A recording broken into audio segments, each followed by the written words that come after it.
हम लोग पिछले टॉपिक में पढ़े हुए थे, त्वरण के बारे में पढ़ चुके हैं, विस्थापन के बारे में पढ़ चुके हैं, वेग के बारे में पढ़ चुके हैं, दूरी के बारे में पढ़ चुके हैं।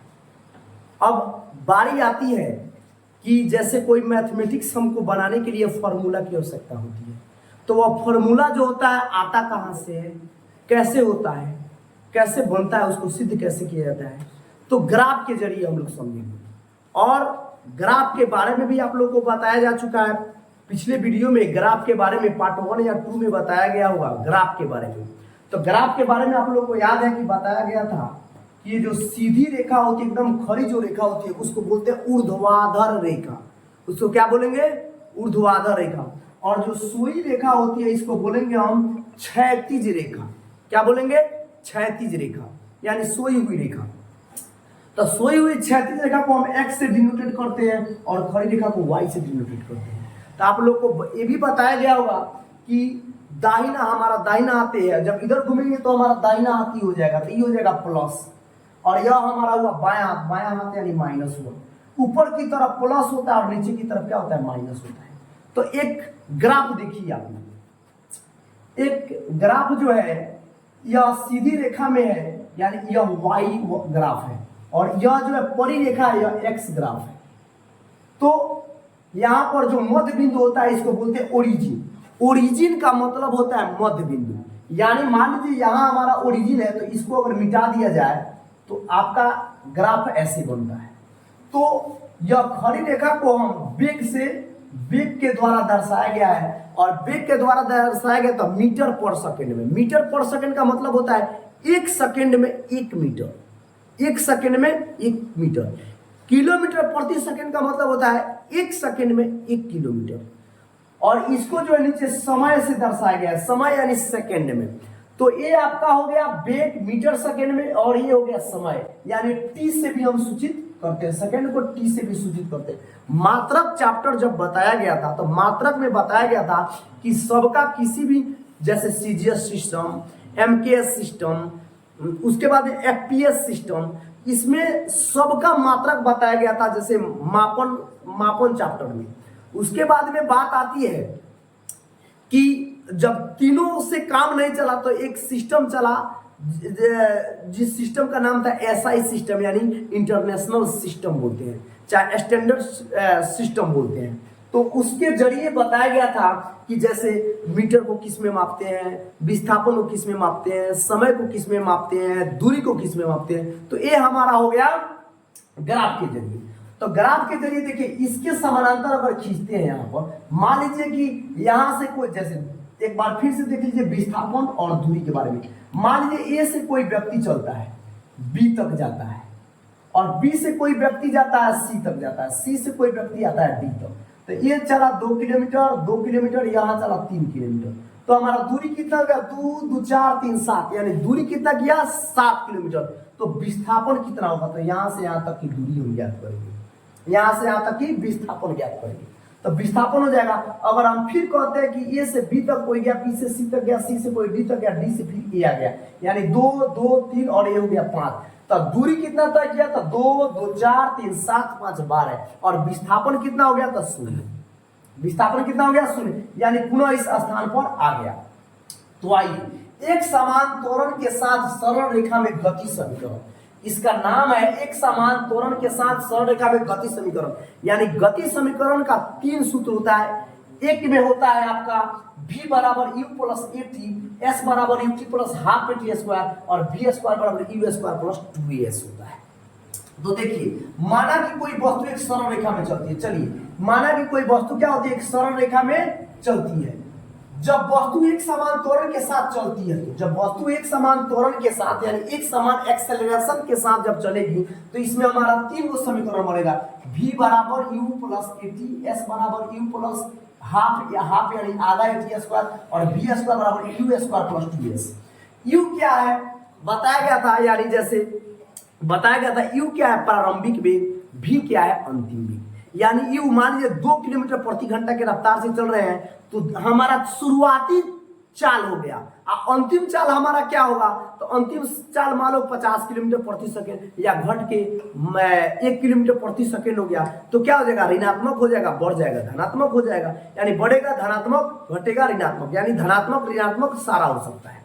तो देखिए अब बात आती है कि यू भी का मतलब यू भी यू ए टी भी, देखिए यू ए टी एस भी यू ए एस, इस सब का मतलब क्या होता है, तो देखिए यू बराबर होता है प्रारंभिक वेग, यानी शुरुआती हमारा वेग क्या है, भी बराबर होता है अंतिम वेग, यानी 2 किलोमीटर प्रति घंटा के रफ्तार से चल रहे हैं, शुरू किए चलना और लास्ट में जाते जाते हमारा 50 किलोमीटर चाहे 5 किलोमीटर प्रति घंटा हो गया, तो हमारा हो गया शुरू का यानी प्रारंभिक वेग और यह हो गया हमारा अंतिम वेग। तब प्रारंभिक वेग को यू से और अंतिम वेग को भी से, आगे समझ में।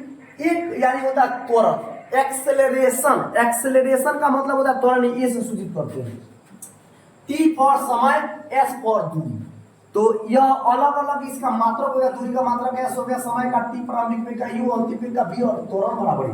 अब आइए हम इसको सिद्ध करते हैं। तो एक नंबर में आता है, इसको बोलते हैं वेग समय समीकरण, यानी वेग से वेलोसिटी टाइम इक्वेशन, इस समय इंग्लिश में बोलते हैं वेलोसिटी टाइम इक्वेशन। अब आइए हम जानते हैं कि वेग समय ग्राफ की ढाल यानी स्लोप, इसको ढाल को बोलते हैं स्लोप, स्लोप बोलते हैं, यानी वेग समय ग्राफ की ढाल त्वरण का मान देती है। याद रखिएगा, एक नंबर पूछ देगा वेग समय ग्राफ, वेग समय ग्राफ की ढाल क्या देती है, यानी स्लोप क्या देती है, त्वरण का मान देती है, जो कि पिछले वीडियो में बताया गया है त्वरण के बारे में। तो ढाल बराबर क्या होता है, तो ढाल देखिए BC बटा AC, यहां देखिए अब ग्राफ पर हम चले जाते हैं, ग्राफ पर BC बटा AC, तब BC बटा क्या हो जाएगा AC, तो ढाल हमारा क्या है, देखिए यहां पर हमारा ढाल हो गया, तो ढाल हो गया, यानी इसको आप लोग जाइएगा जब आप लोग का त्रिकोणमिति चैप्टर जब पढ़िएगा तो उसमें होता है कर्ण, इसको बोलते हैं कर्ण बराबर लंब बटा क्या हो जाएगा, आधार हो जाएगा, यानी लंब का स्क्वायर बटा आधार का स्क्वायर, यानी यह क्या हो जाएगा, एक त्रिभुज है, तो यह ढाल बराबर हो जाएगा BC बटा AC। तो देखिए BC बटा AC। अब ढाल यानी क्या देता है, देखिए यहाँ पर ढाल क्या देता है, त्वरण का मान देता है, ढाल क्या देता है, त्वरण का मान देता है, इसलिए ढाल को हमने क्या मान लिया, त्वरण, यानी ए मान लिया। तो ए बराबर क्या हो जाएगा, BC बटा AC, ढाल बराबर BC बटा AC या ए बराबर BC बटा AC, कोई दिक्कत नहीं है। अब BC देखिए, अब यहां पर एक चीज समझते हैं, ये BC और CD है, अगर हम BD में से CD घटा ले तो BC आएगा, यानी इतना में से इतना घटा ले तो इतना आएगा। तो देखिए यहाँ पर BC बराबर हम आराम से लिख सकते हैं, मान लीजिए पूरा 5 किलोमीटर प्रति 5 है या क्या 3 है, तो कोई पूछेगा BC बराबर, तो 5 में से 3 घटा देंगे, यानी पूरा 5 है, 5 में 3 घटा देंगे 2 आ जाएगा। उसी प्रकार BD घटाओ CD बराबर आ जाएगा BC, यानी देखिए ध्यान से, BD घटाओ CD equal to BC, BD घटाओ CD इक्वल टू BC। तो BC बटा AC जो है, तब BC बराबर क्या होगा, BD घटाओ CD, यानी BD घटाओ CD बराबर BC, बात वही हुआ, बटा AC का मान देखिए। अब AC जो है आपका AC कहिए चाहे OD कहिए, यानी अब हम इतना लिए हैं, अब हम पूरा ले लेते हैं, यानी BDOA चाहे AODB जब हम लेंगे, यह देखिए चतुर्भुज किसे कहते हैं, 4 भुजाओं से घिरे हुए समतल क्षेत्र को चतुर्भुज कहते हैं। तो देखिए इसमें भुजा का 1 2 3 4 को है कि नहीं। अब यह कौन सा चतुर्भुज है, तो चतुर्भुज 5 प्रकार के होता है, यानी वर्ग चतुर्भुज होता है 5 प्रकार, कौन कौन, वर्ग आयत, वर्ग आयत, सम चतुर्भुज, समानांतर चतुर्भुज और समलंब चतुर्भुज। तो यह किस चीज का कौन सा चतुर्भुज आप लोग को दिखाई दे रहा है, समलंब। समलंब का क्या होता है, आमने सामने के भुजा समानांतर, यानी 2 भुजा समानांतर और 2 भुजा असमानांतर हो, तो ई और ई क्या समानांतर और ई क्या असमानांतर। तो देखिए, तो हम देखिए तो AC यहाँ पर अगर 4 किलोमीटर है, 4 सेंटीमीटर है और इसके सामने जस्ट एक बराबर घी दें, तो यह देखिए तो आमने सामने की भुजा बराबर होती है आयत में, तो देखिए 4 है तो ये भी क्या हो जाएगा 4 सेंटीमीटर। तो हम AC लिखे चाहे OD लिखे कोई फर्क नहीं पड़ता था, AC बराबर OD है, इसलिए AC की जगह पर हम क्या लिख सकते हैं, OD लिख सकते हैं। देखिए BC बराबर BD घटाओ CD और AC बराबर OD। तो A बराबर, अब देखिए A बराबर BD का मान क्या है, देखिए BD बराबर क्या माना गया, देखिए तो बी डी बराबर क्या माना गया है, यहाँ पर बी डी बराबर क्या माना गया, पूरा को भी माने यानी वेग माने, यह पूरा क्या है, वेग है, मीटर पर सेकंड में यहाँ से यहाँ तक क्या है, वेग है। तो भी है यानी अंतिम वेग यानी यहाँ से यहाँ तक अंतिम वेग। अब घटाओ सी डी बराबर क्या है, तो सी डी बराबर देखिए यू माना गया है, यहाँ पर क्या हो गया, यू हो गया। तो यहाँ पर क्या हो गया, यानी अंतिम वेग घटाओ प्रारंभिक वेग, अंतिम वेग घटाओ प्रारंभिक वेग, यानी v घटाओ u और बराबर क्या हो जाएगा, ओडी बराबर क्या है, टाइम है, तो नीचे क्या है, समय दिया गया था बटा t। अब इसको हल कर लेंगे, देखिए हल कैसे करेंगे हम। a बराबर v माइनस यू बटा t क्रॉस मल्टीप्लाई गुना कर दीजिए, तो ए टी हो जाएगा बराबर v minus you cross multiply जब गुना करेंगे, क्रॉस मल्टीप्लाई का मतलब होता है तिरछा तिरछी गुना, तो तिरछा तिरछी गुना करेंगे तो एटी हो जाएगा बराबर v माइनस यू हो जाएगा। अब चूंकि हमको सिद्ध करना है v बराबर यू प्लस एटी, तो v महाराज यहाँ पर है तो इधर भेज दीजिए, एटी हो गया, ये माइनस का प्लस यू हो गया। अब इसको सजा दीजिए, v बराबर यू हो गया प्लस यू है तो प्लस यू का प्लस एटी, देखिए तो v एटी यहाँ पर सिद्ध किया गया, v बराबर यू प्लस एटी, हमारा यह गति का पहला समीकरण सिद्ध हुआ। अब आते हैं दूसरा समीकरण में, तो दूसरा समीकरण विस्थापन समय समीकरण। तो देखिए हम जानते हैं कि वेग समय ग्राफ के नीचे का घिरा हुआ क्षेत्रफल दूरी का मान देता है। अब याद रखिएगा, दूसरा का नोट आपका नोट कर लीजिएगा, इस सब एक नंबरिया में आप लोगों को पूछा जाएगा। तब वेग समय ग्राफ के नीचे का घिरा हुआ क्षेत्रफल, तो वेग समय ग्राफ के नीचे का घिरा हुआ जो क्षेत्रफल है, घिरा हुआ क्षेत्रफल जो है वह क्या देता है, क्षेत्रफल दूरी का मान देता है। इसलिए समय अंतराल 0 से यानी वो 0 से और 30 सेकेंड में तय की गई दूरी है। तो s बराबर क्या हो जाएगा, ओ ए बी डी, देखिए किधर है, ओ ए बी डी पूरा हो जाएगा, ओ ए बी डी का क्षेत्रफल। तो हम ओ ए बी डी का क्षेत्रफल ज्ञात करेंगे। तो देखिए आयत यहाँ पर देखिए, एगो आयत है एगो त्रिभुज है, ओ ए देखिए ओ ए बी डी में अगर दो भाग में हम काट दिए ऐसे, तो एगो आयत हो गया, आमने सामने की भुजा बराबर है, क्या हो गया, त्रिभुज हो गया। तो देखिए यहाँ पर ओ ए सी डी यानी आयत ओ ए सी डी का क्षेत्रफल जो त्रिभुज ए बी सी का क्षेत्रफल, यानी इसको और इसको हम क्या करेंगे, जोड़ेंगे। एक बार फिर से देखेंगे, ओ ए बी डी का क्षेत्रफल अगर ज्ञात करना हो तो हम पहले इसको बीच से अगर इसके बराबर हम इसको काट देते हैं तो एगो आयत बन जाता है और एक त्रिभुज बन जाता है। चतुर्भुज का क्षेत्रफल, चतुर्भुज आयत का क्षेत्रफल जोड़ त्रिभुज का क्षेत्रफल, आयत का क्षेत्रफल जोड़ त्रिभुज का क्षेत्रफल, तो आयत का क्षेत्रफल जोड़ त्रिभुज का क्षेत्रफल हमने जोड़ दिया, यानी ओ ए सी डी का क्षेत्रफल जोड़ ए बी सी का क्षेत्रफल। अब देखिए इसमें क्या होता है, तो पहले हम क्या करेंगे, आयत का क्षेत्रफल क्या होता है, लंबाई गुना चौड़ाई। आयत का क्षेत्रफल क्या होता है, लंबाई गुना चौड़ाई यानी एल गुना बी। तो देखिए इसमें लंबाई क्या है भाई, तो देखिए तो लंबाई क्या है, लंबाई और चौड़ाई, तो हम लिख सकते हैं ओडी गुना सी डी चाहे ओडी गुना ए बी, कोई दिक्कत नहीं है। यहाँ पर एक बार देख लीजिए, मिटा के हम लिख देते हैं, यानी यहाँ पर जो है आप लोग एक बार फिर से, आयत का क्षेत्रफल क्या है, देखिए तो आयत का जो क्षेत्रफल है लंबाई गुना चौड़ाई करते हैं, तो यहाँ पर देखिए, यहाँ पर आपका अगर ओडी है तो ओडी गुना ओए, ओडी गुना यानी लंबाई गुना चौड़ाई, चाहे यहाँ भी लिख सकते हैं सी ओडी गुना सी डी, ऐसे भी लिख सकते हैं एसी गुना ए ओ, चाहे एसी गुना सी डी, तो वही लिखे हैं। आयत का क्षेत्रफल देखिए, यहाँ पर आयत का क्षेत्रफल है ओ ए सी डी, तो यहाँ पर लिखेंगे ओ ए गुना ओडी यानी लंबाई गुना चौड़ाई। अब यहाँ पर जोड़ है, सॉरी यहाँ पर जोड़, तो अब क्या होता है, त्रिभुज का क्षेत्रफल क्या होता है, 1/2 गुना आधार गुना ऊंचाई, 1/2 यानी हाफ गुना आधार यानी बी गुना ऊंचाई यानी एच, बी गुना एच यानी आधार, 1/2 गुना आधार गुना शीर्ष लंब या ऊंचाई, बात वही हुआ। तो 1/2 गुना आधार कितना है भाई, तो इस त्रिभुज का देखिए तो आधार एसी है कि नहीं है, शीर्ष लंब कितना है, बीसी है कि नहीं। शीर्ष लंब का मतलब क्या, जो 90 डिग्री पर खड़ा हो, तो देखिए लंब यहाँ होना तो बीसी ही ना होगा जी, तो एसी गुना सी बी। अब आइए ओए गुना एडी जोड़ 1/2 गुना ओडी। अब हम एसी लिखे चाहे ओडी लिखे कोई फर्क पड़ता है, बताइए एसी के बराबर ओडी है कि नहीं है। तो यहाँ पर चूंकि हम कोई पूरा चतुर्भुज सिद्ध करना है तो एसी के बराबर हम क्या लिख देंगे, ओडी।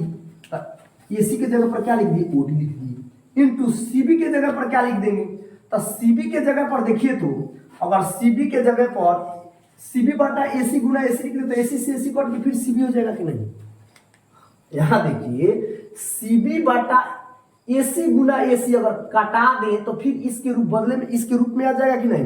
तो लिखे अब इसलिए इसको लिखा गया है क्योंकि एसी जो है हमको यह चीज लिखना है, क्योंकि यही ना हमारा मान देगा, टी समय यही ना देगा जी, इसीलिए लिखा गया। तो एस बराबर ओ ए गुना ओडी जोड़ 1/2 गुना ओडी, ओडी इसको एकदम वही का वही उतार दिया गया है। अब सीबी बटा एसी गुना एसी का मान देखिए तो एसी के बराबर ओडी है, ओसी क्योंकि ओसी के एसी के बराबर ओडी है तो यहाँ पर ओडी लिख दिए, बात वही ना हुआ। एसी से एसी कटा दीजिए और सीबी जब ज्योमेट्री चैप्टर जब पढ़िएगा तो ज्यादा उसमें समझ में आएगा, क्योंकि ज्योमेट्री का यह क्या है, पूरा का पूरा ज्योमेट्री है। तो देखिए सीबी बटा एसी है तो सीबी बटा एसी है तो देखिए एसी के बराबर है कि नहीं, एसी के बराबर ओडी है कि नहीं। तो एसी के जगह पर हम एसी लिखे, अच्छा देखिए 1 मिनट के लिए समझिए, अरे टी है तो ये भी तो टी है तो है टी लिखे चाहे टी लिखे, बात वही ना है, बात वही है कि नहीं है। तो नाम में फर्क पड़ जाता है। जैसे देखिए मेरा नाम देखिए, मेरा नाम मान लीजिए कि चाहे किसी बच्चा का नाम क्या है, अच्छा इसी पेंसिल इसको लोग क्या कहते हैं, भेंस कहते हैं, इसको क्या कहते हैं, बोर्ड मार्कर भी कहते हैं। तो 2 गो नाम हुआ कि नहीं, बात वही ना हुआ। चाहे हम इसको मान लीजिए कि जैसे मान लीजिए या क्या है, हम क्या पहने हुए, शॉर्ट पहने हुए ना, फुल शॉर्ट है। कोई कहता जामा, अब बताइए जामा कोई चाहे फुल शॉर्ट कोई, यह क्या है, मेरा आंख है कि नहीं है।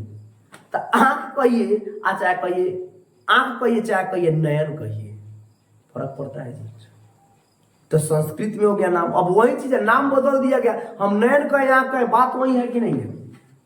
तो देखिए अब देखिए यहाँ पर ओ ए गुना ओडी जो 1/2, अब यहाँ पर जो है यह सब क्या है, गुना में है।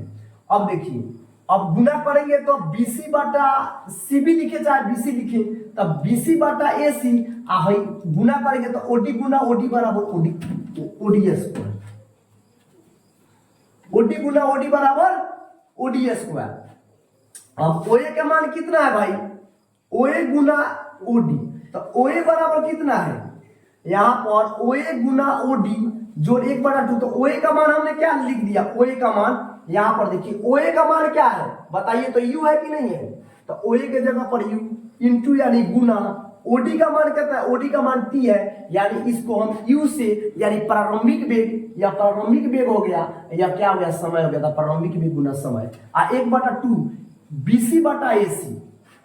तो देखिए तो बीसी बटा एसी, तब बीसी बटा एसी बराबर क्या है, चूंकि बीसी बटा एसी देखिए यहाँ पर अब सिद्ध किया गया है, बीसी बटा एसी इक्वल टू ए बराबर बीसी बटा एसी सिद्ध किया गया कि नहीं। तो इससे यहाँ पर इसीलिए लिख दिया गया कि ए बराबर बीसी बटा एसी, देख लीजिए यहाँ पर और ये सिद्ध किया गया है, यानी एक्सेलरेशन त्वरण बराबर होता है बीसी बटा एसी, यानी क्या होता है बीसी बटा क्या हो जाएगा एसी, यानी यहाँ पर तो देखिए तो लिख दिया गया है।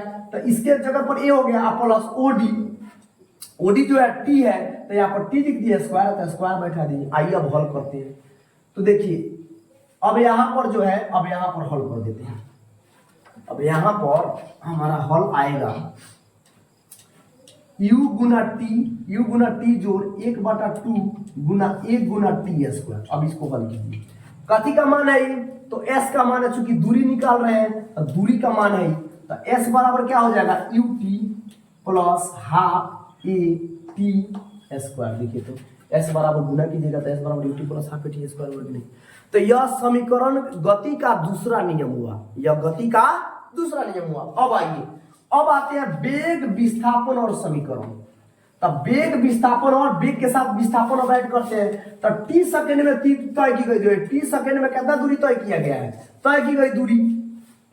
तो एस जो होता है एस बराबर समलंब चतुर्भुज ओएबीडी यही लेके चलते हैं का क्षेत्रफल। तो अब पूरा का क्षेत्रफल निकालिए। अब पूरा का क्षेत्रफल ओएबीडी क्या है, अभी बताए हैं ओएबीडी एक समलंब चतुर्भुज होता है। तो समलंब का क्षेत्रफल क्या होता है, 1/2 गुना आधारों का योग गुना शीर्षलंब, 1/2 गुना आधारों का योग गुना शीर्षलंब। तो आधार क्या है, वही है आधार, देखो वही है आधार, और शीर्षलंब क्या है, देखिए इस अगर इस फिगर को हम अगर ऐसे कर दें तो यही ना है भाई, देखिए तो तो 1/2 वही आधारों का योग और गुना क्या है शीर्षलम है। शीर्षलम का मतलब क्या होता है जो सीधी 90 डिग्री पर खड़ा हो। अब बताइए हाई कॉलम ऐसे है, हम ऐसे कर दिए तो क्या ये कॉलम नहीं कहेगा? तो उसी प्रकार ये फिगर है, इसको उलट दीजिए तो ऐसे हो जाएगा फिगर। तो यहाँ आइए तो समलम चतुर्भुज 1/2 हो गया गुना आधार का योग यानी बीडी गुना बीडी जोड़ ओए। देखिए तो बीडी जोड़ ओए यानी ओए जोड़ बीडी आधार का योग यानी यह आधार हुआ यह आधार हुआ। अब गुना शीर्षलम, तो शीर्षलम क्या हो गया ओडी हो गया। शीर्षलम क्या हो गया देखिए तो ओडी हो गया कि नहीं हो गया? ओडी हो गया। अब मान पुट कर दीजिए 1/2 गुना ओए, ओए बराबर क्या है? ओए बराबर यू है। देखिए तो यू है और जोड़ बीडी, बीडी का मान कितना है? बीडी का मान क्या है? यहां से यहां तक काती है वेग है। देखिए यहां से यहां तक इसको पूरा को वेग माने हैं, वेग मीटर पर सेकंड में पहले ही हम बताया पहले टॉपिक में वेग तो इतना के बराबर इतना हो जाएगा। तो ई जब अगर वेग है तो ये भी तो वेग होगा यानी क्या हो गया आपका यह जो हो गया v हो गया। अब गुना यह क्या है? t समय है, t समय हो गया। अब आइए इसको हल किया जाए तो s बराबर 1/2 v प्लस u गुना t, यही चीज को लिख दिया गया। तो हम जानते हैं कि t बराबर v माइनस u बटा a होता है। जाओ v माइनस u इसको लिख देते हैं v माइनस u। अब t बराबर v माइनस u बटा a कहां से आया? तो देखिए तो यहाँ पर इस सूत्र से हमको मिल जाएगा, इस सूत्र से मिल जाएगा। देखिए तो t बराबर v माइनस u अब गुना में तो भाग में हो जाएगा। देखिए तो v at बराबर देखिए यहाँ पर at बराबर v माइनस u है तो t बराबर क्या हो जाएगा? v माइनस u बटा a। देख लीजिए आ गया, गुना में तो इधर चला जाएगा, a है तो भाग में चला जाएगा। तो वही समीकरण आया t बराबर v माइनस u बटा a। अब यहाँ पर s बराबर 1/2 ई चीज यहाँ चला आएगा 1/2 प्लस v जोड़ u चाहे u जोड़ v यहाँ पर हो गया गुना t के जगह पर क्या है? t बराबर v माइनस u बटा a हो गया। देखिए तो यहाँ पर इसको t के जगह पर हम ही लिख दिए हैं। अब s बराबर 1/2 गुना, अब गुना करेंगे तो a plus B into A minus B. चलिए हम इसको गुना करके बताते हैं आप लोगों को, इसको मिटा दे चूंकि इसका काम हो चुका है। तो देखिए s बराबर 1/2 गुना v प्लस u गुना v माइनस u बटा a। अब नीचे हम एक लिख सकते हैं क्योंकि सबके नीचे एक रहता है। तो s बराबर क्या हो जाएगा 1/2। अब देखिए एक गुना एक में से गुना करेंगे तो a plus B into A minus B यानी v प्लस यू गुना v माइनस यू। तो a plus B into minus B का सूत्र क्या होता है? तो a minus A square minus B square, A square minus B square, A square minus B square. अब यहां पर जो है अब हम क्या करेंगे? क्रॉस मल्टीप्लाई गुना कर देंगे। तो a कम a है अब बराबर क्या हो जाएगा? 2 से तक 2 into V square minus U square मैंने 2 गुना है तना, 1 गुना 1 तो 1 गुना है तना हो गया। तो क्या है अब यहां पर देखिए यहां पर s बराबर है, तो s बराबर है तो अब देखिए करना क्या है? यहां पर जो है s बराबर अब यहां पर देखिए V square minus U square आपका है अब बटा a है। जब क्रॉस मल्टीप्लाई गुना किया गया तो देखिए तो V square minus U square बराबर यहां पर देखिए तो क्या हो गया 2as। तो 2 यहाँ पर बराबर यहाँ पर जो है क्रॉस मल्टीप्लाई गुना किया गया है तो यहाँ पर 1/2 देखिए गुना है यहाँ। तो क्या हो जाएगा? एक मिनट फिर से इसको बना देते हैं। देखिए s बराबर V square minus U square बटा 2a हो गया 2 गुना a। अब क्रॉस मल्टीप्लाई गुना करेंगे तो 2as गुना करेंगे 2as बराबर V square minus U square. तो देखिए तो यहां पर क्या होगा? V square minus U square 2s हो गया। अब इसको हम क्या करेंगे? वी स्क्वायर यहां पर देखिए वी स्क्वायर हो गया बराबर 2as माइनस है तो प्लस यू स्क्वायर हो जाएगा। अब इसको सजा दीजिए इस रूप में वी स्क्वायर बराबर यू स्क्वायर प्लस 2as यानी इतना जोड़ इतना हो गया। देखिए तब प्रूफ हो गया। तो यह गति का तीसरा समीकरण जो हो गया आपका प्रूफ हो गया। अब इसी तीनों पर आप लोगों का क्या हो जाएगा? पूरा मैथ आप लोगों का गति चैप्टर का बनेगा। तो इसका हमको विश्वास है कि आप लोगों को बहुत अच्छा से समझ में आया होगा। इसका एक स्क्रीनशॉट ले लीजिए।